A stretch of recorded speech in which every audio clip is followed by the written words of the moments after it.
Secara umum, pengertian iman kepada hari kiamat yaitu percaya dan yakin bahwa seluruh alam semesta dan isinya akan hancur suatu saat nanti, dan setelah itu akan ada kehidupan yang kekal di akhirat.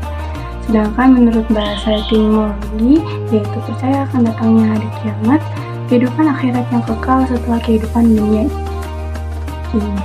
Para ulama membagi kiamat menjadi dua macam, yaitu kiamat sugro dan kiamat kubro. Kiamat sugro adalah kiamat kecil, yaitu rusaknya sebagian makhluk, misalnya kematian dan terjadinya bencana alam seperti gempa bumi, gunung meletus, banjir, dan sebagainya. Kiamat kubro adalah kiamat besar, adalah hancurnya alam semesta dengan segala isinya secara serempak, atau berakhirnya seluruh kehidupan makhluk alam ini secara serempak. Kapan terjadinya hari kiamat, hanya Allah yang tahu. Tidak ada satu makhluk pun yang dapat mengetahui secara pasti kapan kiamat terjadi. Quran Surat Toha ayat 15. Tanda-tanda hari akhir diterangkan oleh Rasulullah SAW dalam hadis yang diriwayatkan oleh Ibnu Abi Syaibah, Muslim, dan Tirmidzi. Tanda-tanda hari kiamat adalah sebagai berikut. Yang pertama, munculnya berbagai fitnah. Ketika ilmu agama menghilang dan telah pergi bersama pembawanya atau meninggalkan para ulama, maka orang-orang akan mulai hidup tanpa menggunakan dasar agama. Di saat orang-orang hidup tanpa adanya bekal ilmu agama, kondisi ini akan melahirkan berbagai fitnah dahsyat. Dan yang kedua, Nabi Isa memimpin dunia. Dalam Al-Quran Surah An-Nisa ayat 159 dijelaskan oleh Allah SWT bahwa Nabi Isa alaihissalam akan muncul di dunia dan menjadi saksi bagi umat manusia. Yang ketiga, munculnya Imam Mahdi. Kemunculan Imam Mahdi adalah tanda-tanda datangnya hari kiamat. Hal itu telah dijelaskan dalam sabda Rasulullah SAW, Imam Mahdi akan keluar dari akhir umatku. Allah akan menurunkan hujan, akan menumbuhkan tanaman di muka bumi, harta akan dibagi secara merata, binatang ternak akan semakin banyak, begitu juga umat akan bertambah besar. Imam Mahdi hidup selama 7 atau 8 tahun. 4. Kemunculan Dajjal. Dajjal yang datang ke muka bumi merupakan makhluk penyebar fitnah paling kejam, dan kemunculannya itu menjadi salah satu tanda-tanda hari kiamat. Dalam hadis riwayat Muslim, Rasulullah bersabda, tidak ada satupun makhluk sejak Adam diciptakan hingga terjadinya kiamat yang fitnahnya lebih besar dari Dajjal. Hadis riwayat Muslim. Yang kelima, ada dabbah atau binatang melata. Binatang melata ini merupakan jenis binatang yang mempunyai tungkai tinggi, tidak berasal dari jenis manusia dan keluar dari dalam tanah. Yang keenam, matahari terbit dari barat. Tanda kiamat sudah di dekat, yaitu terjadi fenomena langka matahari terbit dari arah barat. Hari kiamat tidak akan terjadi hingga matahari terbit dari arah barat. Ketika manusia melihat keanehan ini, mereka langsung beriman, tapi orang yang baru beriman di waktu itu tidak ada gunanya. Hadis riwayat Bukhari. Yang ketujuh, hadirnya kaum Ya'juj dan Ma'juj.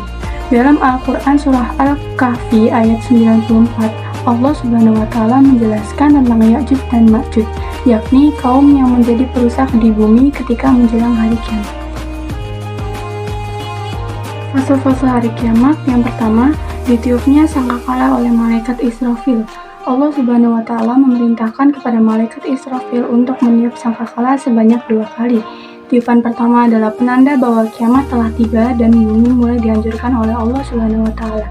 Yang kedua, Yaumul Ba'ats. Ini merupakan hari dibangkitkannya semua manusia dari kuburnya masing-masing.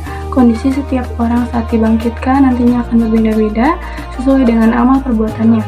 Ketiga, ada Yaumul Mahsyar. Yaumul Mahsyar adalah hari dikumpulkannya semua manusia di padang mahsyar untuk menanti keputusan Allah atas semua perbuatannya selama hidup di bumi. Para manusia ini nanti akan dikelompokkan sesuai dengan golongannya. Yang keempat ada Yaumul Hisab. Ini adalah hari diperhitungkannya semua amal perbuatan manusia selama hidup di dunia. Pada hari itu, semua amal manusia akan ditunjukkan kepada mereka masing-masing. Berapa banyak amal yang baik dan yang buruk. Yang kelima ada Yaumul Mizan. Yaumul Mizan merupakan hari ditimbangnya semua amal perbuatan yang telah dilakukan oleh manusia saat hidup di dunia. Pada hari itu, manusia akan mengetahui apakah amal kebaikan atau keburukan yang ditimbangnya lebih berat. Yang keenam, Syiratul Mustaqim. Shiratul Mustaqim adalah sebuah jembatan yang tipisnya melebihi sehelai rambut yang dibelah 7 serta lebih tajam dari pedang. Jembatan ini menghubungkan antara padang mahsyar dan surga. Di bawahnya terdapat jurang neraka yang sangat dalam. Dan yang ketujuh ada Yaumul Fasl. Ini merupakan hari perjumpaan setiap orang nantinya akan bertemu dengan golongannya. Apabila beramal saleh selama hidup, ia akan berkumpul dengan sesama orang-orang soleh di akhirat kelak. Begitupun sebaliknya, jika memiliki amal buruk, ia akan dipertemukan dengan orang-orang yang buruk juga. Yang kedelapan ada Yaumul Jaza. Yaumul Jaza adalah hari pembalasan bagi setiap manusia sesuai dengan amal perbuatannya. Jika ia termasuk golongannya orang baik, akan ditempatkan di surga. Sedangkan apabila ia termasuk dalam golongan orang buruk, Allah akan memasukkannya ke dalam neraka. Hikmah beriman kepada hari akhir. Bahwasanya hikmah beriman kepada hari akhir ditunjukkan dengan sikap-sikap berikut ini. Yang pertama, berperilaku baik dalam kehidupan sehari-harinya karena yakin semua perbuatannya akan dipertanggungjawabkan di hari akhir kelak. Kedua, senantiasa berhati-hati dalam mengerjakan sesuatu, tidak sampai melanggar perintah Allah. 3. Rajin beribadah sebagai bekal baik untuk kehidupan setelah hari akhir. 4. Menjauhi larangan Allah seperti berbuat maksiat, zina, musyrik karena sudah tahu atas balasan yang akan ia dapat kelak jika hal tersebut ia lakukan. 5. Tidak mengejar urusan duniawi saja karena semua yang ada di dunia pasti akan hilang dan hancur pada hari kiamat nanti.